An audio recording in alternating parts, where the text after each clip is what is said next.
Hello everyone and welcome back to Heaven's Secret episode 4 this time.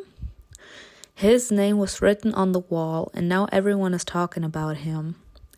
Episode 4. Malbonte, who are you? Warning. Throughout this story, Lucifer behaves in toxic ways that may be upsetting for some players. Please read on with caution. Nothing new. Mimi paced nervously back and forth. Mimi, it's been 10 minutes already. Are you ready yet?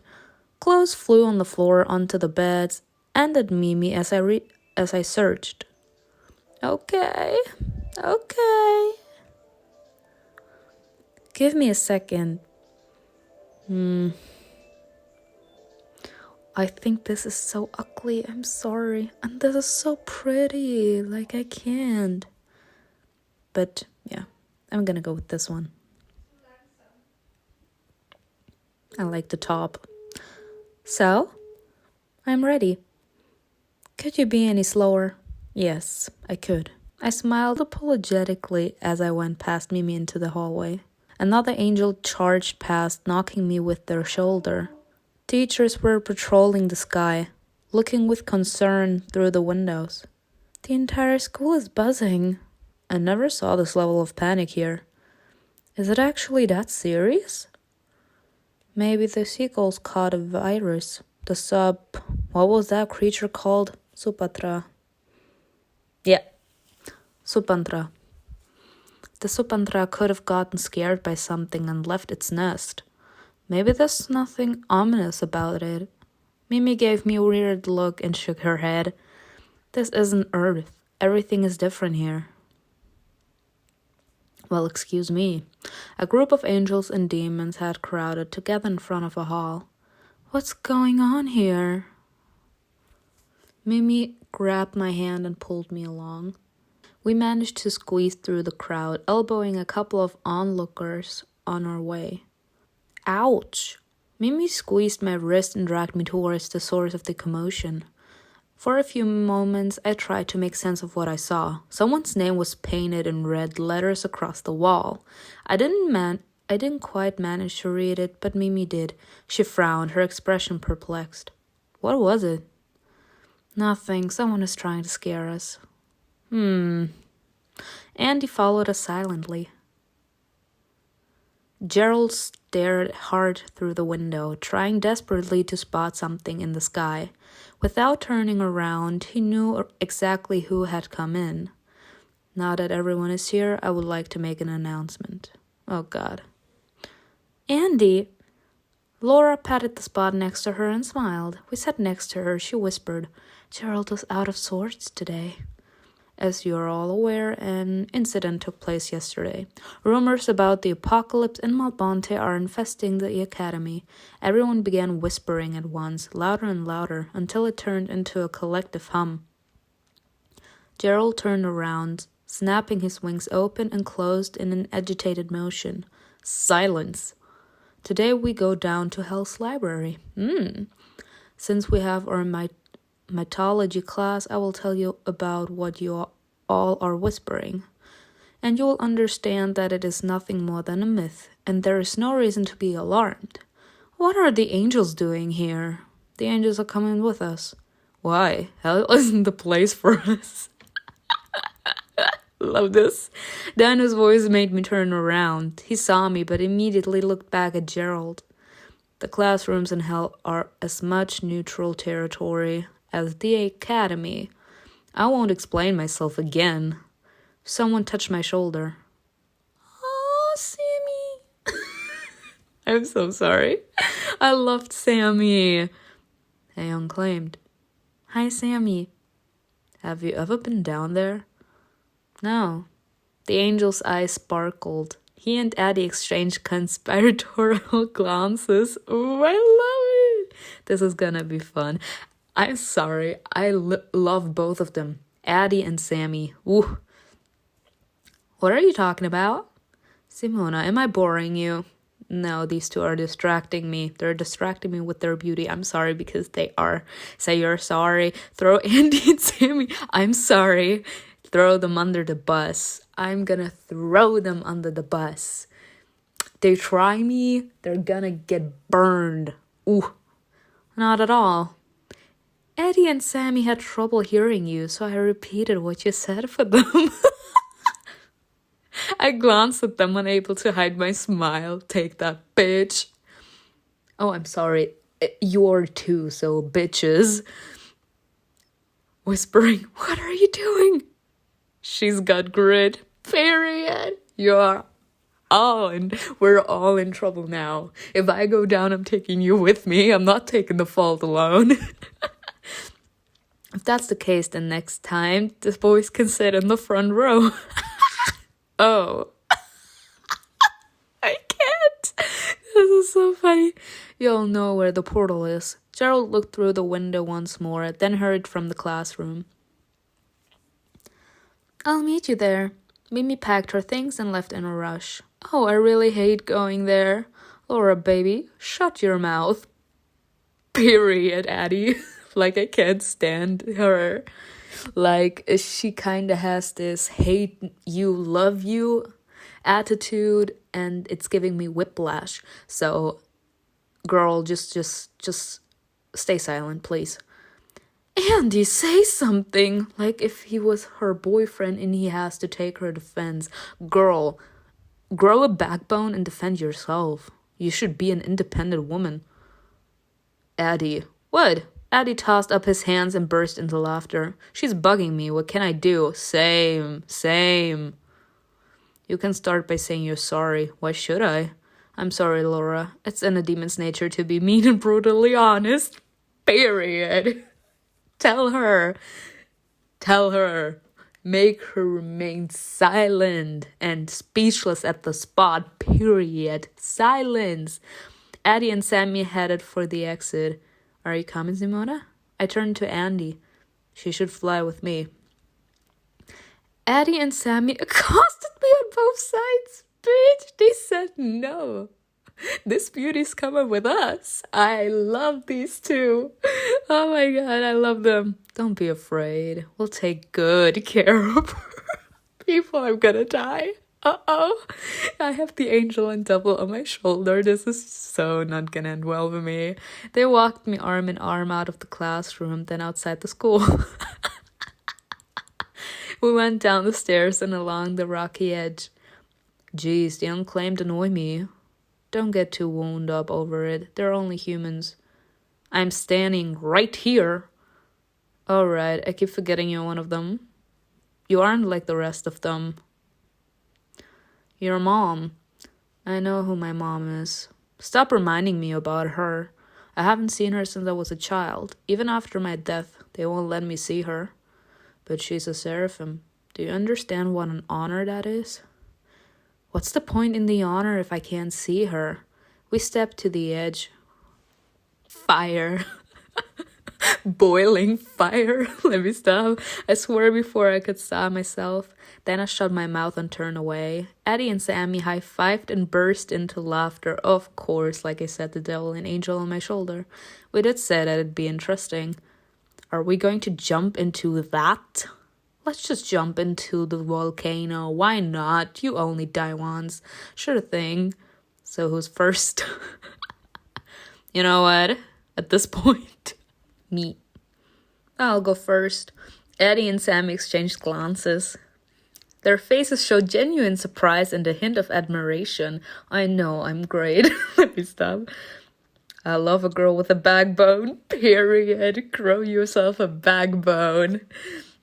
This is precisely why we keep forgetting that you're human. Don't be afraid, I'm sure you'll make it. They're so cute. Let me stop. I took a step forward and swallowed heavily. One of my feet slid and hung above the abyss.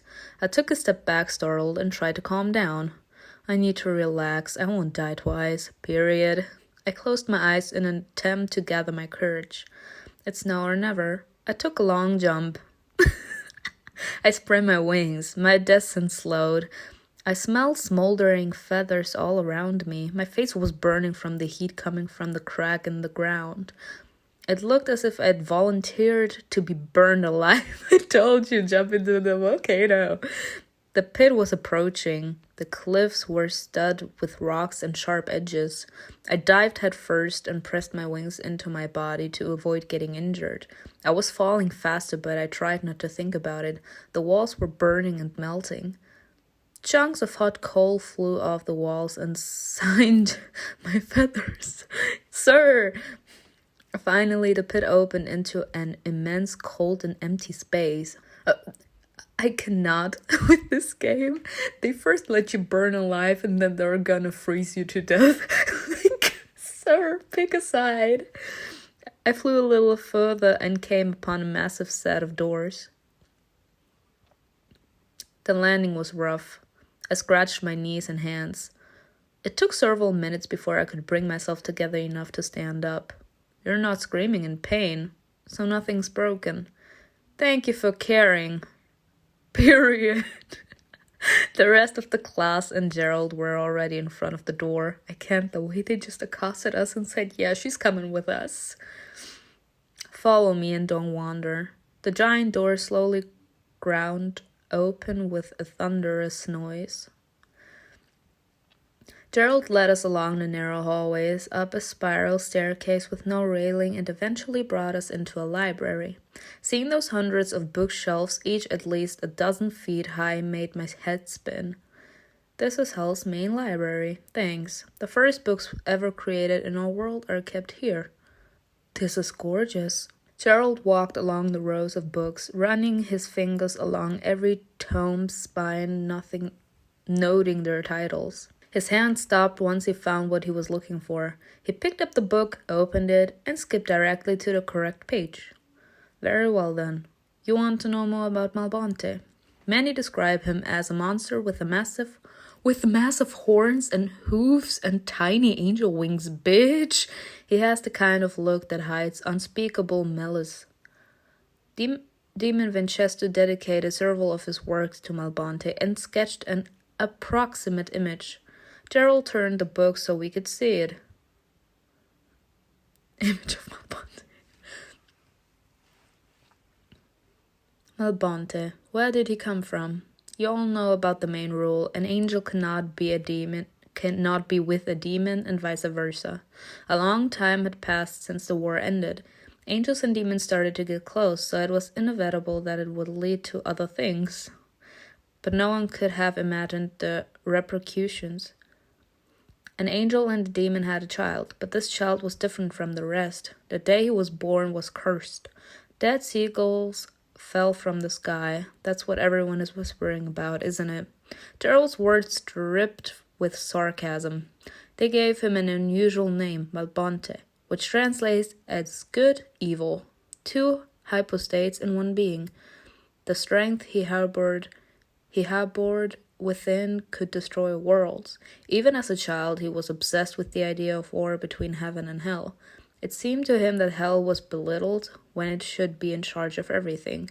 The more Gerald spoke, the louder the whispering became among the students. Soon they started to interrupt him. I heard he killed his parents and half of the angels on Christmas Day as a gift to Lucifer. I was told he got lost in Adam and Eve's maze and became so crazy that he couldn't tell what's real and what's not. Lucifer himself had to step in. I heard he killed Malbonte. Path of Angel? Right, because I have more angel paths. But Malbonte isn't responsible for his own birth. Period. He doesn't deserve to die. Would you be saying that if he had his hands around your neck? He didn't ask to be that way. Period. The mantra of the week. It's not surprising that you're defending him. The demons began to make fun of my nativity. Simona's right. Lucifer couldn't kill his own creation. Someone had to. Honestly, though, now that I think about it, I'm much more of an angel than a demon for one reason. Because no matter how many times I've been hurt in my entire life, and even though I try to say that it's different, I want to believe in the good in people. Of course, there are things that can never be forgiven, but depending on the way someone acts in the future, could make them show if they're redeemable or not. So if they show that they are redeemable, then they should be given a chance to become better, to change. And I think that's also part of life. You grow up by the image of what your parents planned into your system. And starting, I don't know, I would say puberty, you start developing your own feelings, your own opinion, your own vision of the world, and the things you yourself want to accomplish. So that's when you start to get in conflict with what you have been taught and what you have been believing up until that point with your own personality. Like, you start to develop your own personality, your own view, etc. And that's what makes it kind of difficult. So that's why people start changing as soon as they hit puberty. But in general, life is a learning process. Like, we change depending on what we go through. If we have been traumatized by something in our life that changes us it can change us to the worse or to the better. And that's why I believe that I'm more of an angel than a demon, because the demon just says, yeah, you suck, kill him, and done. I want to believe that everyone is worthy of being saved. He could be locked in a dungeon. That's more humane. What dungeon? Have you been listening? He could destroy worlds. Compromise, stay silent.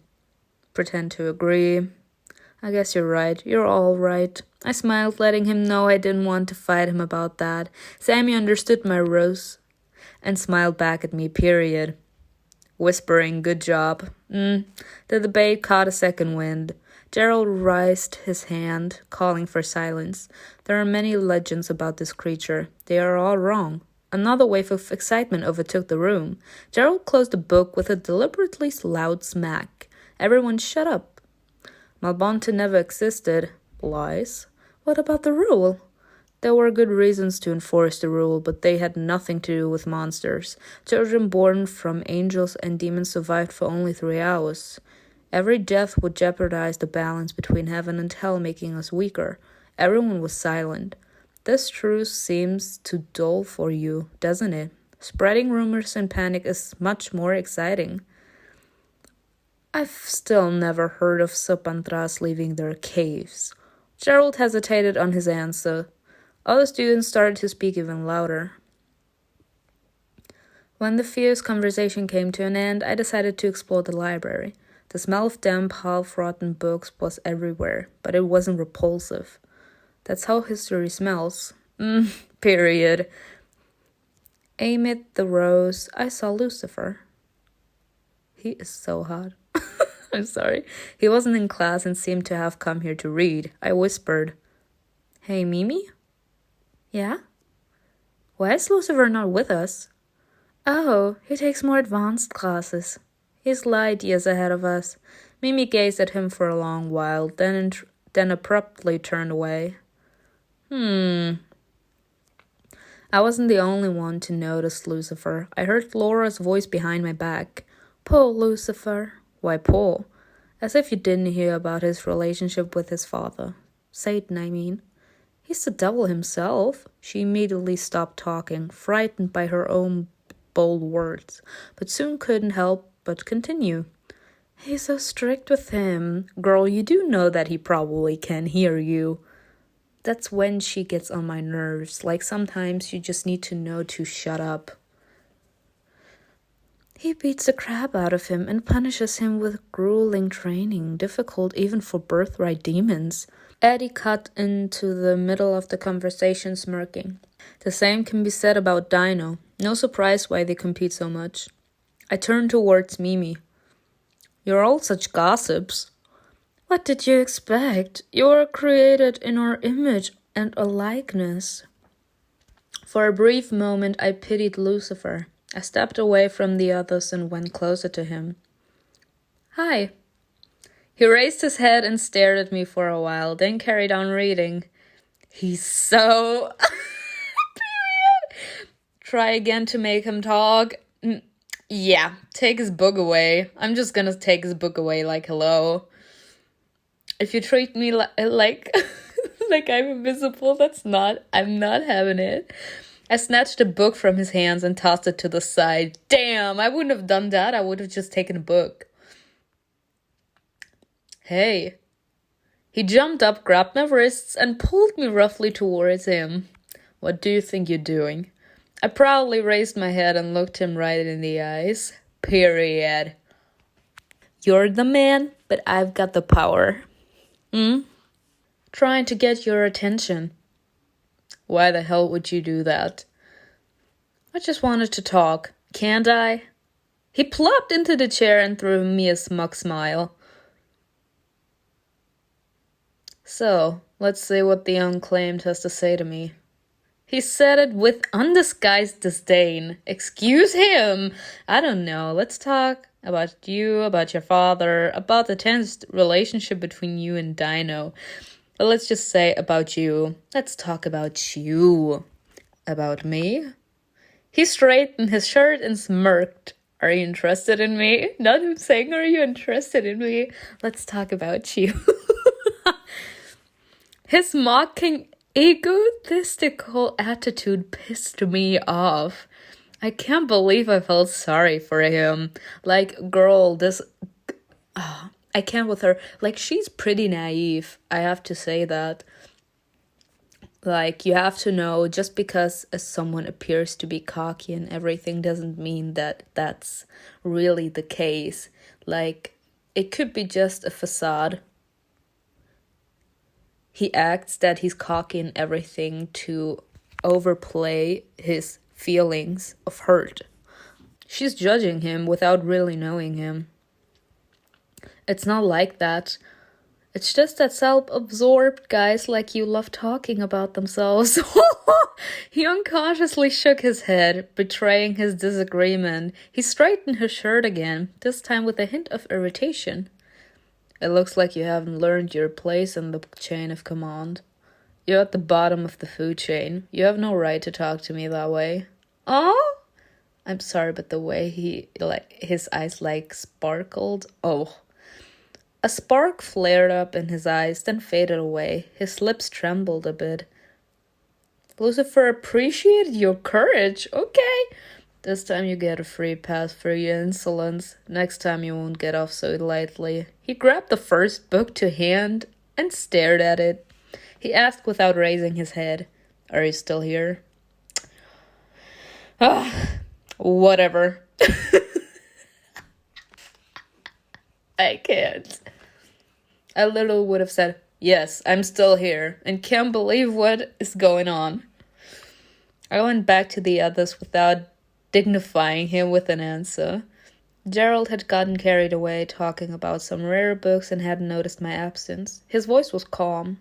In a while, it started to sound more distant. My head started to spin, and I felt dizzy. I felt weak in the knees. Hey, what's wrong with you? I leaned on Mimi's shoulder, almost losing consciousness. There wasn't enough air to breathe. I don't know.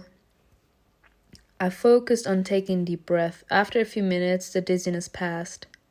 How are you? Okay-ish, sort of. Mimi looked scared. That will be all for today. Gerald opened the library door and stepped aside, waiting for everyone to leave. We descended the old stairs and went out into the hall. As soon as we arrived, Gerald was dumbfounded. He ran up to the main statue, majestically towering in the center of the hall. Who did this? His voice, harsh with anger, echoed loudly through the space. What's up? Everyone stood around the statue. One part of it represented an angel, the other a demon. It was a symbol of harmony and unity between heaven and hell. I'd heard there was another statue just like that at the academy. However, someone had done a real number on this one. The demon's face and wings were completely destroyed, with bits of stone scattered all over. What's this? The demons began shouting and protesting. This is what happens when you allow angels to come by. Did one of the angels really do this? Honestly, I don't think that the angels would do this. There are people and people. Like, there are people that are respectful and there are people that are not. We only met like demons and angels that kind of tolerated each other, but then we got the example of Lucifer and Dino, who literally cannot stand each other's presence. And it could be the same with other demons and angels. So, support the demons. Demons wouldn't destroy their own statue. Yes, none of us would ever do that. Never. How could they? Mimi and I held hands, trying to calm each other. Oh, we have such a lovely relationship with her. Silence. Gerald gestured to someone. Several of the demons from the faculty approached him, and lively argument ensued. When they had finished, Gerald addressed all of us. You will return to the academy. There's nothing more for you to do here. The statue made everyone nervous, almost more so than the dead seagulls. I don't like what's happening. Looks like it's going to be a fun year. Sammy shot him an angry look, period. This isn't funny. We looked again at the vandalized statue. Not funny. Everything that happened made me feel anxious. I went for a walk in the courtyard to calm my nerves and ran into Dino. Yes, my other sexy baby. Oof. Are you feeling out of place too? A bit. This all is so weird.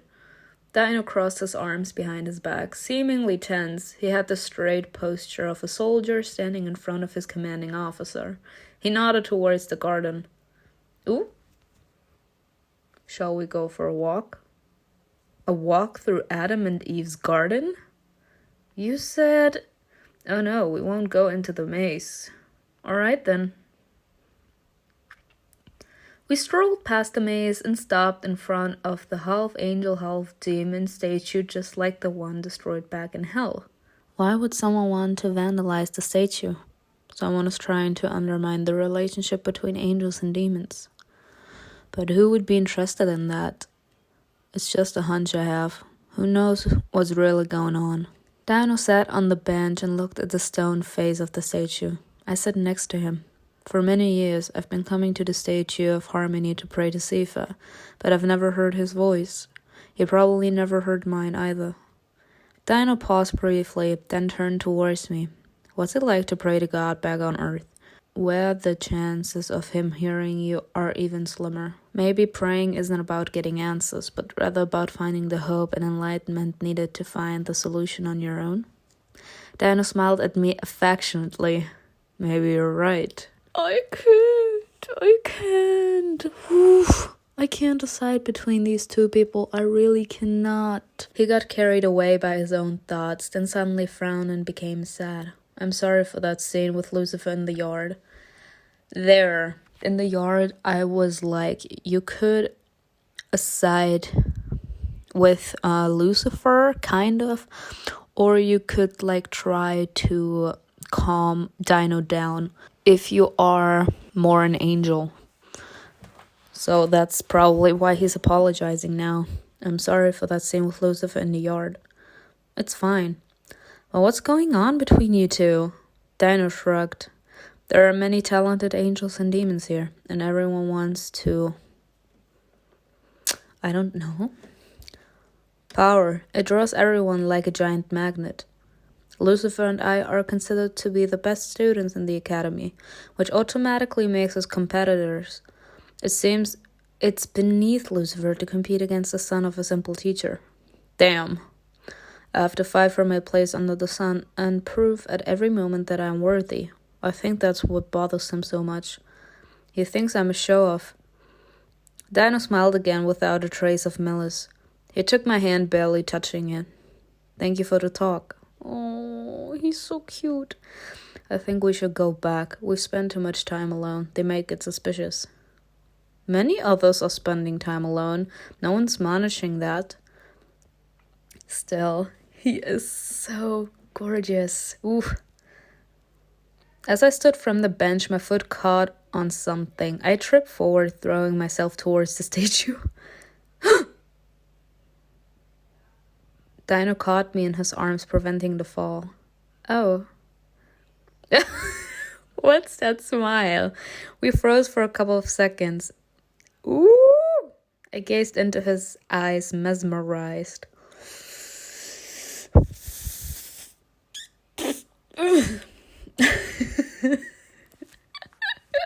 I'm gonna kiss him.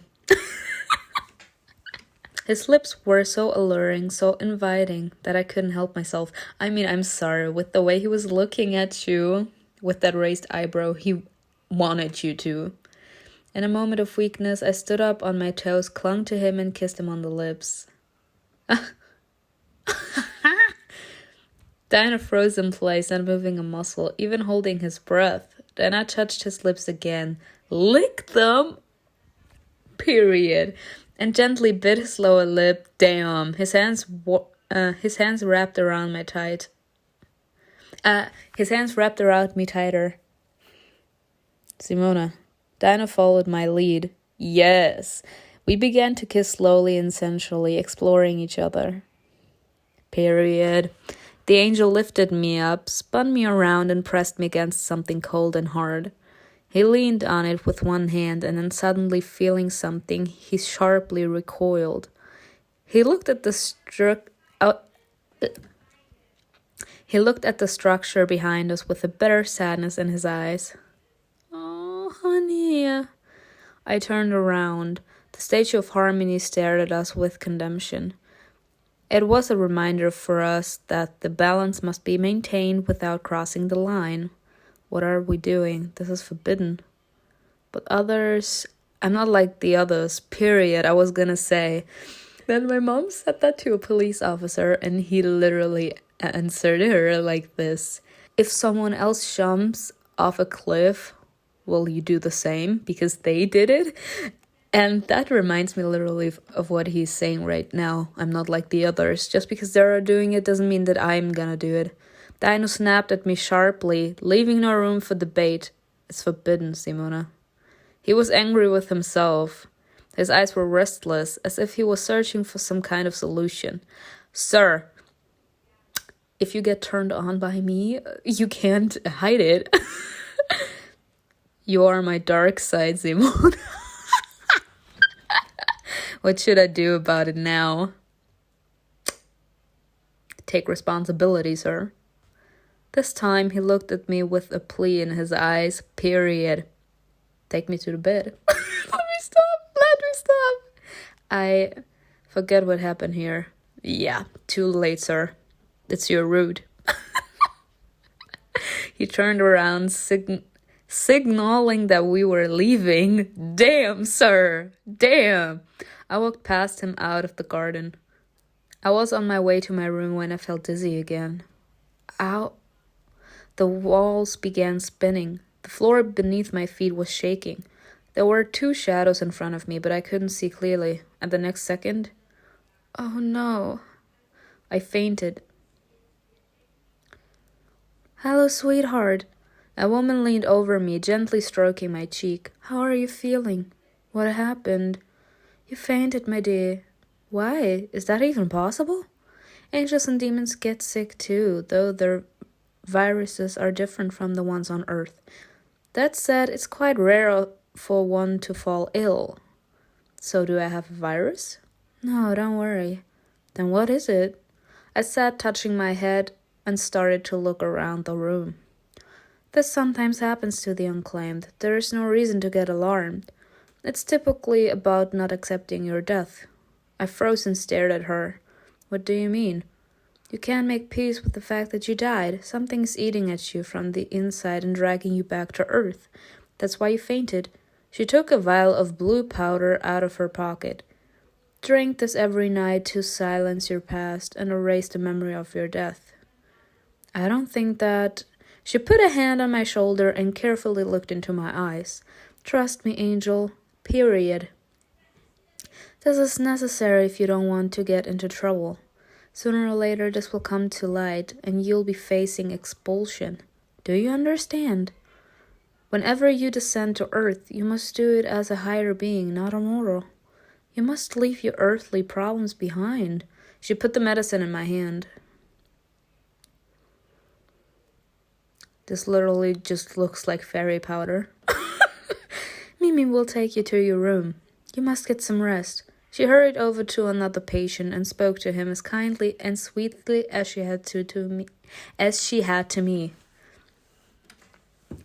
Mimi approached my bedside. She had been standing behind the curtain out of sight.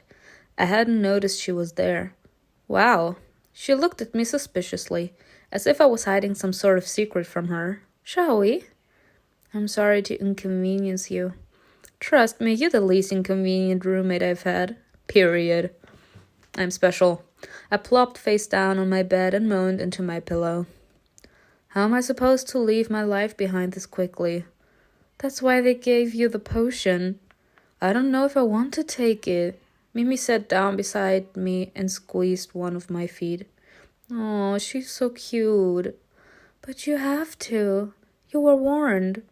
My head started to spin. I closed my eyes and moaned again. I'll make you some tea. Trust me, it's nothing like the ones you have on Earth. Thank you. Mimi chattered away, clattering around the teacups and spoons. I suddenly realized I knew next to nothing about her. Mimi, tell me about yourself. What would you like to know? Tell me about your hobby? Your family? I'd like to know where you come from. I rarely see my parents these days. We spent a lot of time together when I was a child. I went down to earth with them. We witnessed many historical events. I saw my mother whispering something to Hitler. Damn! I saw cities rise and fall. But then my father quarreled with another demon and lost. He was imprisoned for a long time. He was released eventually, but he was no longer given as much power. I was sent to the school so that I could achieve something more and not see the difficulties they had to endure. Same as humans. I was silent for a moment. Mimi didn't say anything either. I thought that the Angels and Demons Academy was a must for everyone. No, you can choose not to go to school, but you'll never advance and will spend eternity as a low-ranking demon serving the rest. Nothing new indeed. Tell me about your hobby. Do you have any hobbies? Hobbies?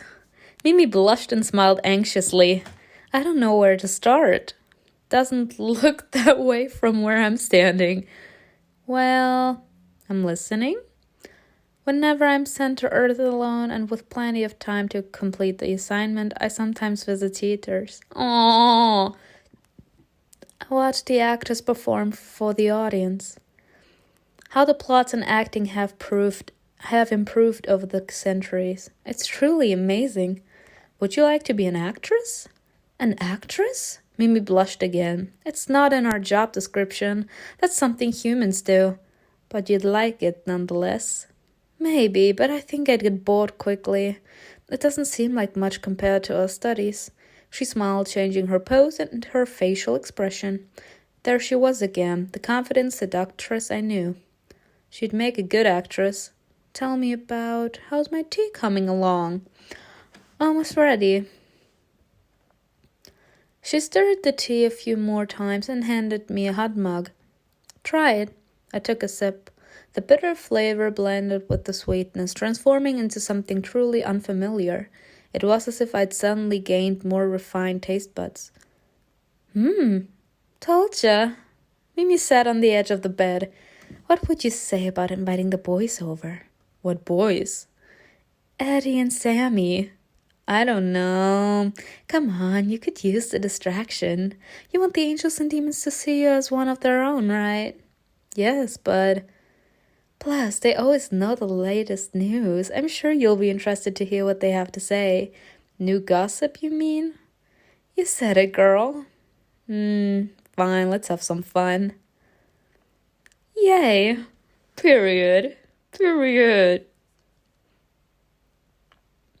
She clapped her hands and darted out of the room. A few minutes later, Mimi and the boys burst into the room. So, the earth is calling you? Addie jumped onto my bed, forcing me to scooch over. Hey! It's fine, I'm comfortable. You don't have to worry. Damn. Truth be told, Simona, this is a serious matter. Those who don't come to terms with their death are expelled. Is that bad? Is it that bad outside the academy? No, but the academy gives you options that the rest of the mortals simply don't have. What they're trying to say is that you'd be a complete moron having a brain fart to miss to miss your chance here because of your past on Earth. Let's talk about something else. After all, you guys came here to have some fun. Do we look like clowns? You look like a golden retriever. Let me stop. Actually, you do, period, Mimi. Addie threw a pillow at Mimi, but she dodged it skillfully. Oh, so you're a lousy shot. Damn! They started to fight as a joke, which made Sammy roll his eyes and smile. While they're fooling around, let me tell you something. He leaned in close, obviously trying to keep the others out of the loop. Every angel and demon have their own powers. No one really talks about them. They're sort of a secret weapon. Someday, you'll find your own unique talent. It's a bit harder for the unclaimed. Why are you telling me this? Dreams are my gift. Most of the time, they're allegorical, unclear, but they always come true. So, I had this dream a few days back. You were standing in front of a wall and writing Malbonte on it. What's that now? He peered into my eyes without blinking, trying to see whether I was being genuine. I looked away. I didn't want him to rummage through my memories. Did you write on that wall? No, that's nonsense. Fine, I'm sorry. Shivers ran all over my body. Why would you dream that? I don't know. I don't understand what that dream meant. You will make sense of it when the time comes. Okay. Addie and Mimi got tired of fighting and rejoined us. Hello, how's it going? They flopped on top of Sammy and me. I'm sorry, they are the best. Like, they would help me get out of my depression in less than 2 months. Ouch, you're heavy. There's another bed over there. Nice try. Don't even think of going near my bed with your dusty wings. Not your dusty wings. Eddie hugged me. Aww. Eddie hugged me, Sammy, and Mimi at once, spreading his arms as much as he could. He is such a cutie. Simona, I feel I've known you for ages. Maybe we met back on Earth while you were still human. Glory! That's not it. She's just one of us. Period. Mimi and I exchanged glances and smiled. I love this one. I love these friends. I felt genuine, childlike happiness. I was one of them.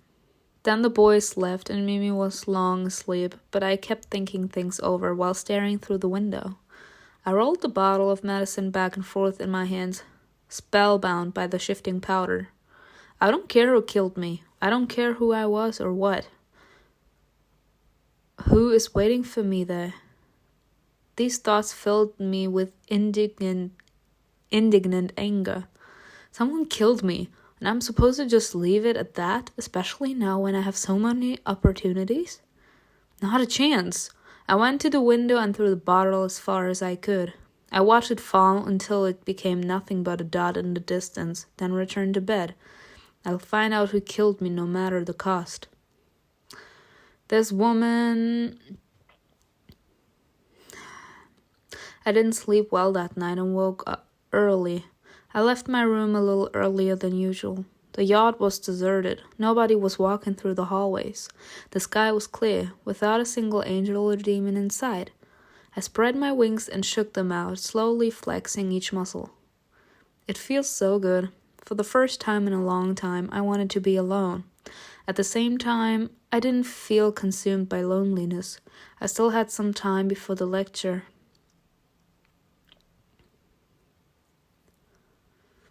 I decided to take a walk by Adam and Eve's garden, sit under the statue of Harmony, and think about my life and my death.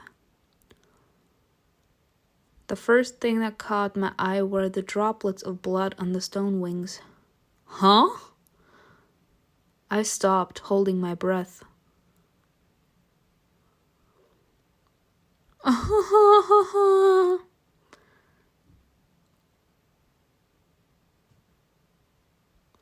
I knew that something. I knew the scene reminded me of something. I took a few steps closer and noticed someone's legs coming out from behind a bench. A few more hasty steps forward. God! I shrieked and recoiled. My entire body was trembling. Tears poured down my cheeks, completely out of my control. I heard my own heartbeat as panic took hold of my body. Someone was lying on the ground. Their position, or perhaps the rigor of the body, made it very clear that they were dead. I came a little closer to look at their face. Her hair covered her features, but I still recognized her. Oh God, Laura! She was lying in a pool of vicious, nearly black blood. My skin dotted over in goosebumps. I suddenly realized that she had been killed recently, maybe right now. The killer might still be here. A shadow flashed on the right. Yeah, okay. That was episode 4 of Heaven's Secret. And this episode reminded me why I wanted to first do Dino's Route. Anyways, I enjoyed this episode very, very much. And I'm looking forward to episode 5. See ya.